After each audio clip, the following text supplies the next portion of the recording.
मुंबईच्या भुलेश्वरमध्ये गणेश मूर्तीच्या आगमनावेळी मोठी दुर्घटना घडली। या दुर्घटनेत 2 तरुणांचा दुर्दैवी मृत्यू झालाय।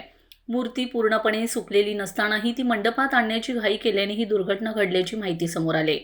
भुलेश्वरच्या राजाची तब्बल 22 फूट उंच आणि जवळपास 2 टन वजनाची मूर्ती शनिवारी रात्री अचानक कोसळली।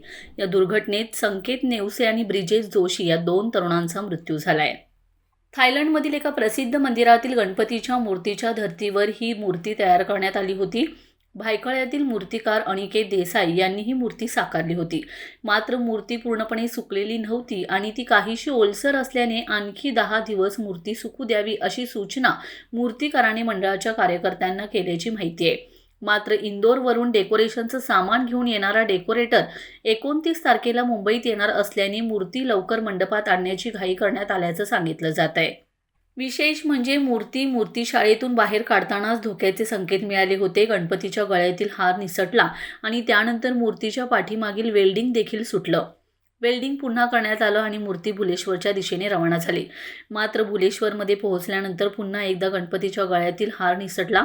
त्याचवेळी वेल्डिंग सुटल्याने मूर्ती अचानक कोसळल्याचं स्थानिकांकडून सांगण्यात येत आहे। मूर्ती कोसळत असल्याचं लक्षात येताच संकेत नेवसे आणि ब्रिजेश जोशी यांनी मूर्तीला सावरण्याचा प्रयत्न केला। मात्र तब्बल 2 टन वजनाची मूर्ती त्यांच्या अंगावर कोसळली आणि या दुर्घटनेत दोघांचाही मृत्यू झालाय। भुलेश्वरच्या राजाच्या आगमनाला झालेली ही दुर्घटना गणेशोत्सवाच्या उत्सवावर मात्र कायमची दुःखाची छाया सोडून गेली। Bureau report 7 star news.